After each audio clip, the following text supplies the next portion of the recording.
83% of my interviews transform into follow-up calls, the actual interview. So again, I want to talk about what we do, what works for us, and how we think about it when we implement for people we work with. So the way I do my interviews is a mix of, I want to put a spotlight on them. I want them to showcase thought leadership, authority, have a bit of that founder story as well. It's important that they get that value. It is critical. You want to create goodwill. So the way I structure it is, I start with a quick introduction of themselves, like, hey, what got you into consulting? What got you into what you're currently doing? They will usually start with a bit of a background story and how they started their thing. Then I ask about the problem that they are solving, their target clients. For them, they get to talk about their offer and their target clients. So like, hey, if you're this type of people listening to this right now, I might be able to help. So value for them, value for you. And I'm going to say exactly why in a few minutes. Then I ask how they market, how they close. So basically marketing and branding, sales, how they retain, which is a like super important thing in B2B coaching and consulting. Like once you get a client and an engagement, how do you make sure that you develop more business with that same client? During my PwC days, the partners were saying that finding a new client is 7 times more expensive than renewing with an existing one. So we talk about the business and how they actually retain clients. And by then, a few things have happened. So we are still in the interview, but I've asked most of the questions I would ask in a discovery call. Who do you serve? How do you serve them? How do you market? How do you sell? What's the sales motion?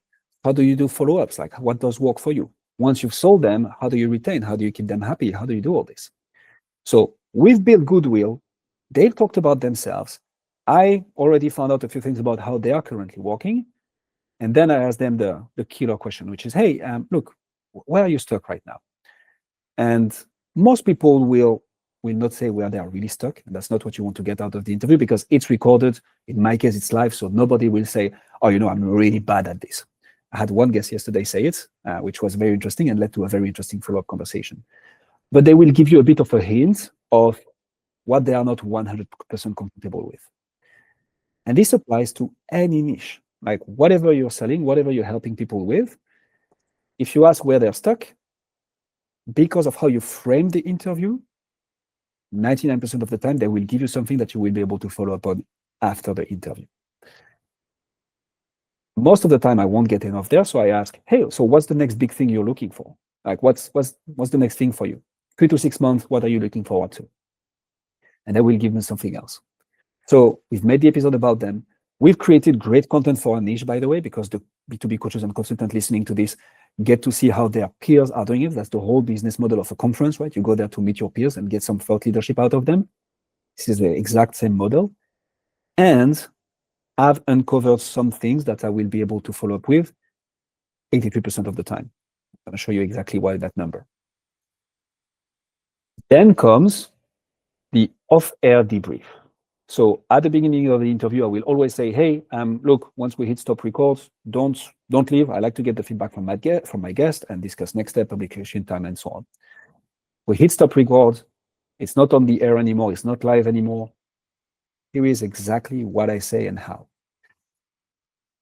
I first ask for their feedback, like, hey, like, look, John, how was this? And like, oh yeah, it was cool, was fun. Whatever they say is usually going to be their feedback. So I'm like, okay, what do you mean with this? And you try to get genuine feedback to do better. That's what I try to do. Then I say, for me, that was fantastic. When it's fantastic, of course, I liked what you XYZ, right? Do not make it generic. And then you start discussing next steps. So cool, look, John, next steps. This episode is going to go live in, like it's already live on YouTube. So we're going to send you a link in the next 24 hours. And when it's live on the podcast platforms, we'll also send you an email with all the assets. If you want to use them, use them. If you don't want to use them, don't use them. If you want to name us, name us. If you don't want to name us, don't name us. You make it a bit fun.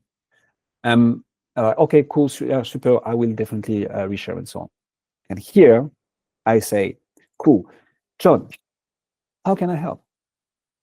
And then I shut up and I let them talk. And 50% of people will be like evasive and say, oh no, that's all good. Like, thanks a lot for having me on the show and so on. And 50% of people will be like, what is it that you do again? Or, hey, how do you make this work for you? Like, why do you do this? And now you get a free pitch. When people stay evasive, I typically leverage some of the things they mentioned in the podcast. Like, hey, look, like, so now that we are off the record, tell me a bit more about that thing that you're doing in terms of marketing and branding. So you're only relying on referrals? Oh yeah, that's how we've been growing so far and so on. Oh, okay, cool. But then, like, how are you looking to scale and grow then? I had not really thought about this and so on. Okay, interesting. I don't do my pitch yet. When they ask, hey, what do you do? And like, what is it that you do again? They'll say, I help people like you get clients with podcasts. And I wait for them to ask something. So you don't want to transform that off-air debrief into a sales call. That's not the point. You want to keep it about them and about value. What I do is, based on what they feed me, like, hey, yes, because sometimes, how can I help? They're like, hey, yeah, if you know anybody who needs XYZ, let me know. Sometimes they will talk about how they get business from referral partners, and this is my segue. So after saying, how can I help? I will always follow up with this. Look, John, this was great. I need to run. I have another interview in 15 minutes that I need to prepare for. This is true, by the way. And even if you don't have a core schedule, say, hey, I need to run. I have something planned, but hey, here is what I'd like to do for you. You don't want to transform this into a sales call, and you want to showcase that you're busy as well. So what I say is, there are some people I would like to introduce you to. Like, I've interviewed many people. We're in this space for a while now. So what I'm going to do is, I'm going to put together a list of people that I think could be relevant to you. I will walk you through them, and you tell me who you want an introduction to. Would that help? Most of the people will say yes. And then this is where I gently pitch podcasts. I'm like, look, I have to ask, like, based on everything you've told me, you mentioned a few things. Have you thought about launching a podcast? Like, oh yeah, it was always in the back of my head. And this applies for anything, whatever you're selling. Have you thought of this? Or like, how are you solving that? Or who are you currently working with for your cybersecurity needs, Manoj? Oh, we are not. Oh, you're not? And this is what you follow up. Look, I need to run, but I'm going to put together that list of people. I walk you through them. You tell me who you want an introduction to. And I'd love to understand a bit more about how you do XYZ. And if that's relevant, how we can potentially help. Not how we can help, how we can potentially help.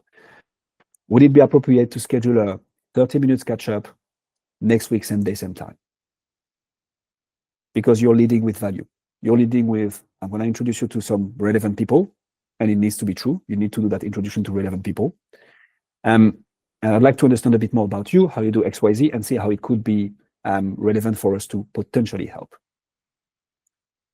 Same thing, if they're interested, you book a call directly in that call. Super important. The way I usually do it is next week, same day, same time. They will check their calendar. Most of them will say yes. So the ones who don't, I'm like, okay, cool. Look, so what time works for you next week? And you accommodate and you book that call from that call. 83% of people take that follow. If you run a professional services firms and you are not growing as fast as you'd like, then I'd like to give you a free gift. My team and I have put together the B2B podcasting secrets playbook, which is basically 3 years of my teams and I knowledge, solving branding and lead generation for good for professional services firms. So if this is you, then your business growth is directly linked to the number and the quality of the relationships that you're able to build with actual decision makers, also whilst building reputation and brand. And we got pretty good at helping people like you do exactly that using podcast. So the playbook has 9 sections, from how to even position it, to finding the first guests, how to transform content and guests into clients, all the way up to becoming the #1 influencer in your space. It includes visuals, videos, text, and templates, and case studies relevant to each and every section. And if you want to go even faster, then on the thank you page, you can book a call directly with my team, and we will look at your firm, see if we can help. And if so, we'll put together a tailored plan for your specific podcast that you can use and implement.